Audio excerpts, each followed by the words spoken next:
What are some fun things that you do as a couple when the budget is really tight? What have you done? What are fun things that we do? Okay, the first thing about tight budget, again, when we were in your stage, was we didn't hire babysitters, we had friends. So you need to have friends that you can switch off with. And nowadays, babysitting is ridiculously expensive. And Not so that you shouldn't have babysitters, but we're talking about if you literally can't afford yes. it. Okay. Or grandmas and grandpas, I'm here to tell you, we love it. So, let them do that. And so that's one thing.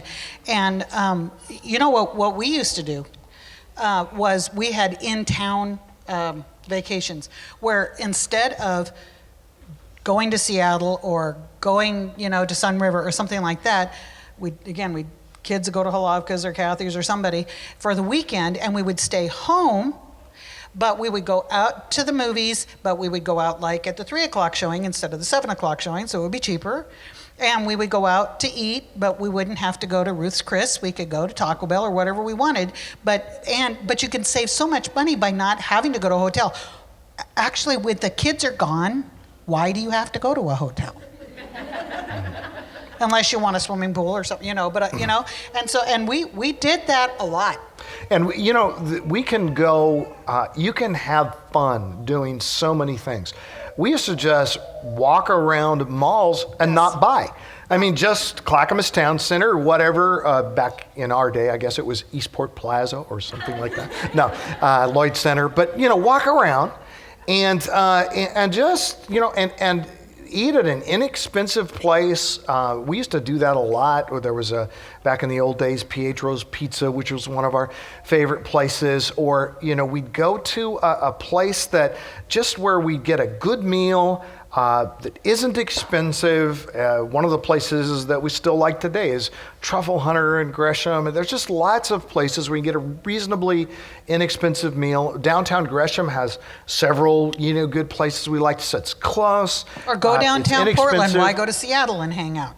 You probably haven't been to Portland that much, so go downtown Portland, take the Max or drive and walk around, and it's, Ride bikes, go out on an adventure together, pack a lunch and ride bikes together and go someplace. The Springwater Corridor Trail, how many of you, even know what I'm talking about? And become familiar with that trail. It's wonderful. And just the stuff you can do together very inexpensively. Play tennis, some of the things that don't really cost much money or sometimes any money to do. Another question. How do you keep the marriage fun after the 10-year mark? Let's see, remembering back to the 10-year mark. What would you say? How do you keep the marriage fun? I know this sounds like a rut, but at 10 years, you probably have kids. And so, again, I don't know where Angela is, but I hope she isn't getting a complex here, but I really love having my kids around. We loved our kids it, and still do. And again, if you're talking about fun in the marriage, fun in the family means you find fun things that the whole family likes to do. The whole family does. And you do it, and it's a whole lot of fun. But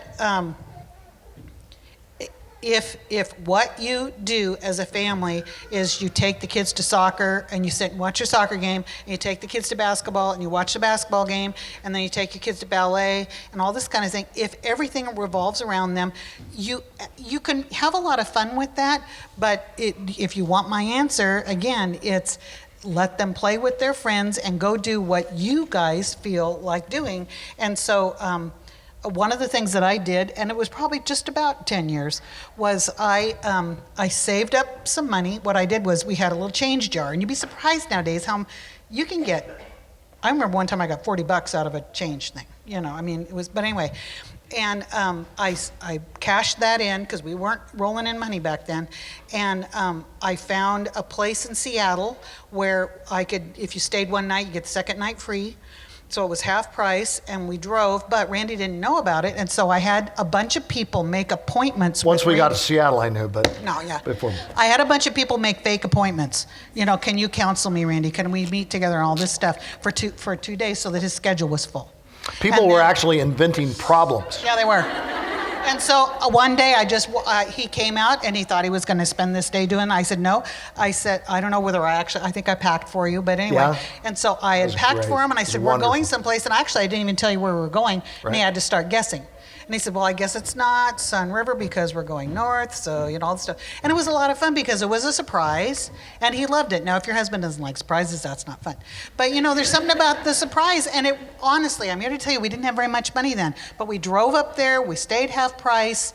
I don't know that we did anything but walk around Seattle. It was just great. And we ate out at cheap places. And I think the initiative, and this is what I would say, sometimes women think, well, it really should be my husband who takes the initiative on these things. Well, maybe it should be, but hey, don't hold your breath, all right? Take the initiative yourself, and then let your husband see how fun this is, and how fun it is to be with you, and the fact that you even put thought into this. I mean, that was very touching to me, and I just went, I thought I had heavy-duty counseling appointments all day, today and tomorrow, and instead I'm with my wife, who I love with all my heart, is my best friend. Wow, that trade-off was a real easy one, and it was great, and it was wonderful. The surprise was terrific. So, also just the taking of the initiative on your part inspires your husband to take initiative. But don't quietly sit back and let the months and years go by without having time to renew your relationship and your romance. We had a weekly date night that we, for years, stuck with. Now we don't have to have a date night because we have lots of date nights. We don't have to put them on the calendar. We just say, hey, it's been a while. It's been maybe 3 days since we've been out to dinner, so let's go out. But back then it was like, get it on the calendar. So maybe it's Thursday nights. For us, for a while, it was Thursday nights. And that's your night. And it's like, we're going to go like to the Hood Theater where it's cheap and watch this movie that was a major movie 2 months ago and now is a minor movie apparently, but it's just as fun to see it now as it was then. Do these things, and these things are fun.